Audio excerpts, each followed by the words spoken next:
할렐루야. 2023년 11월 1일 수요일 말씀을 함께 나누려고 합니다. 먼저 기도하겠습니다. 주님, 이 시간 주님의 말씀을 듣고자 모였습니다. 이 시간 성령님 임재하여 주시고 우리의 마음을 주장하여 주옵소서.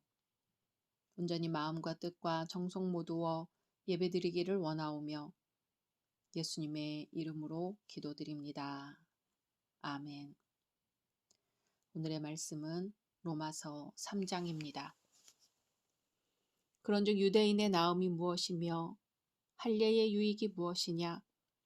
범사에 많으니 우선은 그들이 하나님의 말씀을 맡았음이니라. 어떤 자들이 믿지 아니하였으면 어찌하리요? 그 믿지 아니함이 하나님의 미쁘심을 패하겠느냐? 그럴 수 없느니라.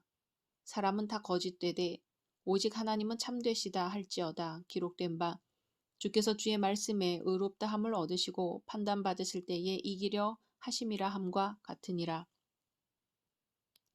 그러나 우리 불의가 하나님의 의를 드러나게 하면 무슨 말 하리요? 내가 사람의 말하는 대로 말하노니 진노를 내리시는 하나님이 불의하시냐?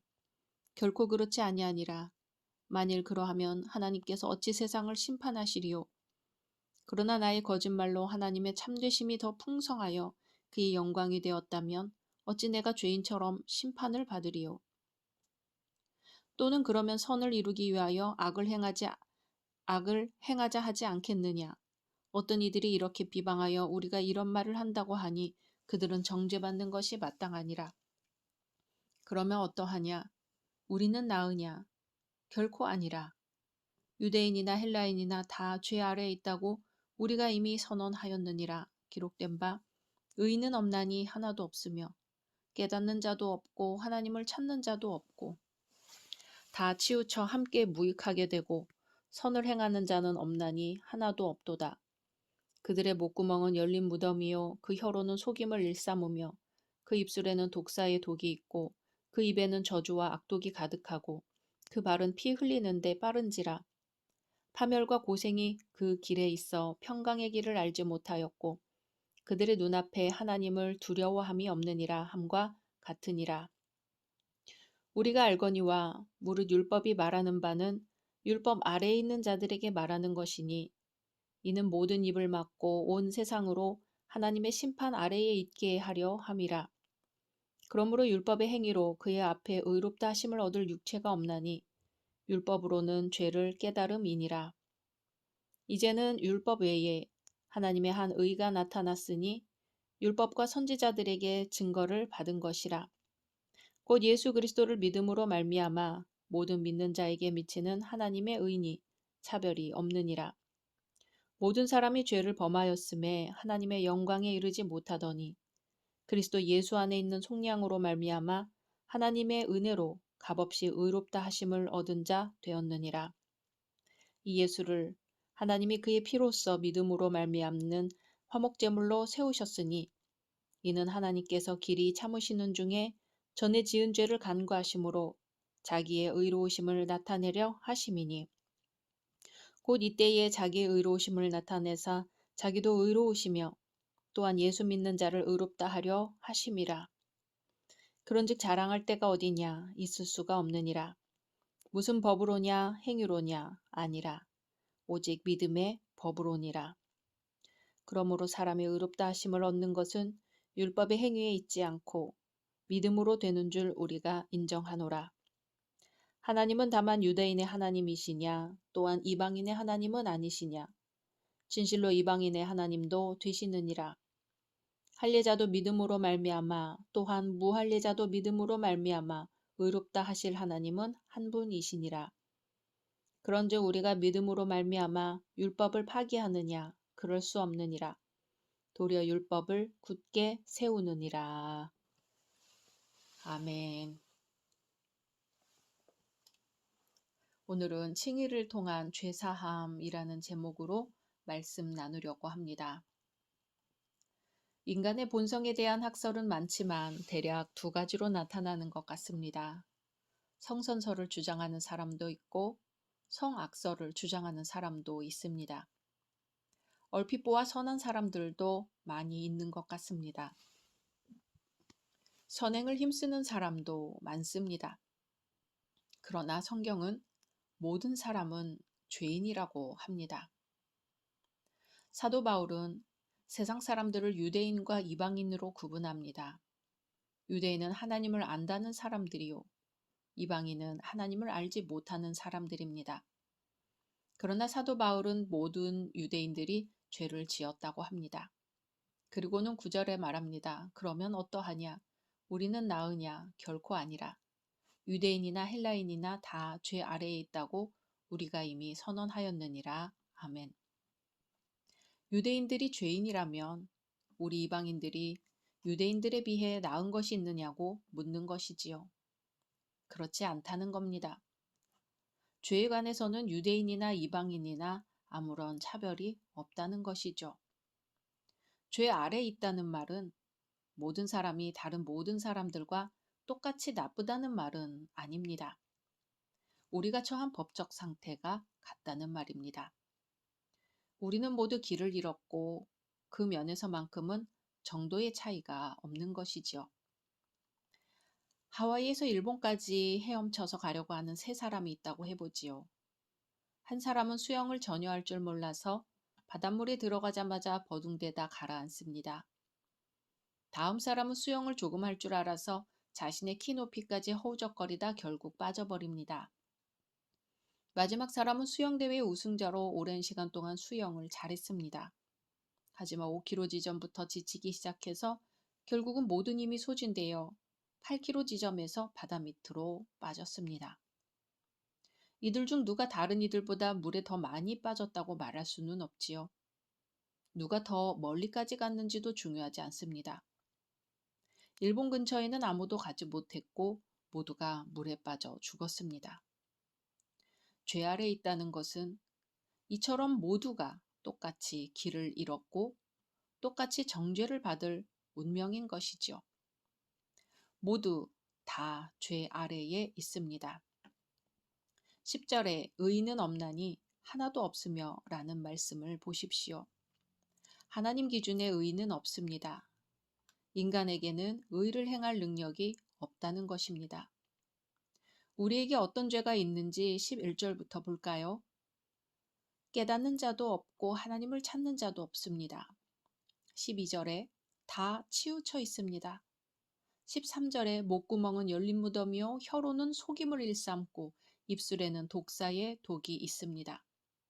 14절에 발은 피 흘린 데 빠르고 17절 평강의 길을 알지 못하고 18절 그들의 눈앞에 하나님을 두려워함이 없습니다. 사도 바울은 지금 이 말씀을 율법 아래에 있다는 사람들에게 말합니다.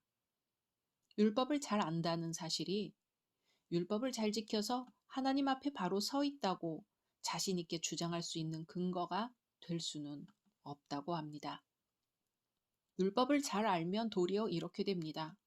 19절에 이는 모든 입을 막고 온 세상으로 하나님의 심판 아래에 있게 하려 함이라.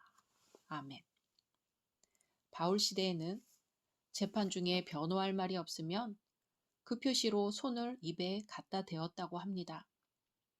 법관은 입을 닥치라는 표시로 피고인의 입을 때리기도 했다고 합니다. 피고인이 명백한 유죄이니 스스로 변호를 시도해서는 안 된다는 것이죠. 그러므로 율법을 아는 만큼 지킬 수 없다는 것을 알고 죄를 깨달을 뿐이고 아무리 충성스럽고 친절하고 관대하고 애정이 깊은 사람이라도 율법을 읽으면 이렇게 된다고 합니다. 나는 죄인입니다. 하나님께 나를 변호하거나 내놓을 것이 아무것도 없습니다. 나는 빠져나올 수 없는 공경에 처했습니다. 하게 되는 것이죠. 하나님 앞에 서면 우리는 자신을 변호할 길이 없어 입에 손을 대고 하나님의 처분만을 기다릴 수밖에 없다는 것입니다. 그런데 모든 죄 아래 있는 사람들에게 한 길이 나타납니다. 21절에 이제는 율법 외에 하나님의 한 의가 나타났으니 22절에 곧 예수 그리스도를 믿음으로 말미암아 모든 믿는 자에게 미치는 하나님의 의인이 차별이 없느니라. 아멘.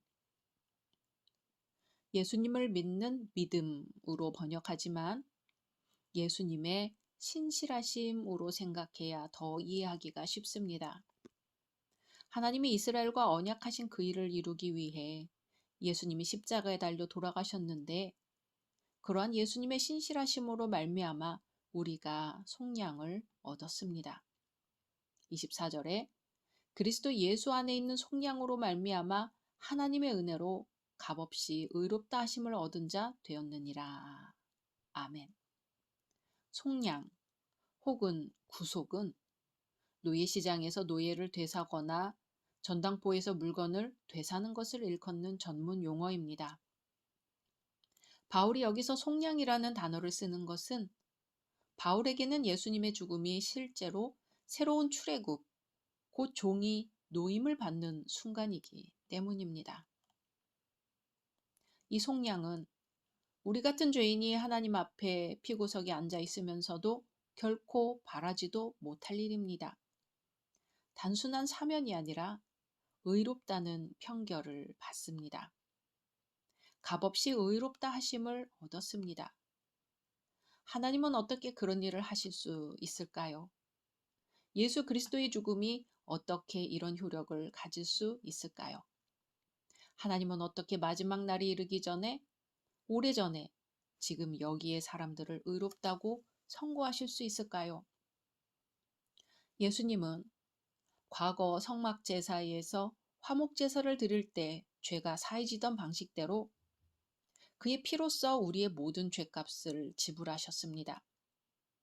화목제물은 인간을 죄에서 정결케 할 뿐만 아니라 죄인에게 마땅히 떨어질 하나님의 진노를 돌려놓았습니다.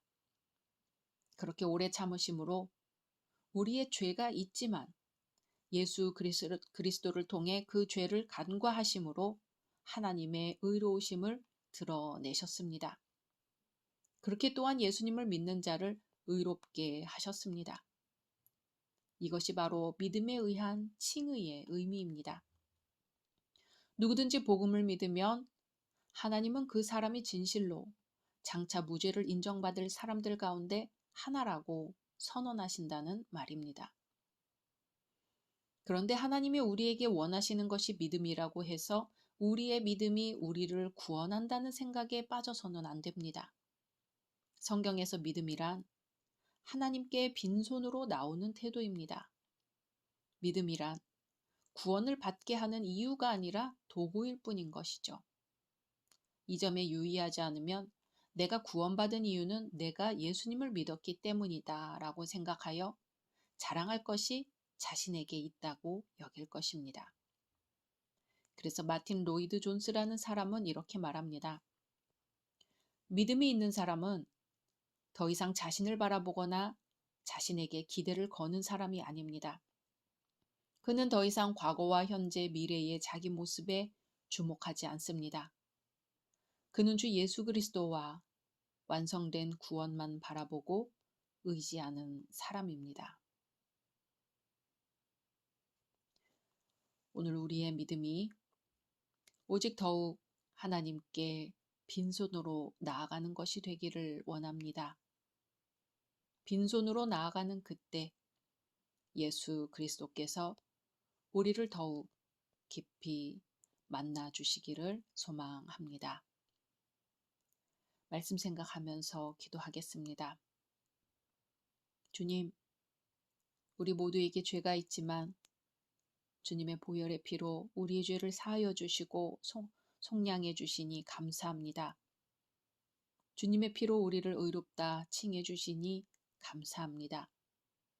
주님, 우리는 언젠가 하나님 앞에 심판을 받을 것이지만 이미 의롭게 해주신 것을 믿고 예수 그리스도와 동행하며 매일 새 사람으로 살아가게 하소서.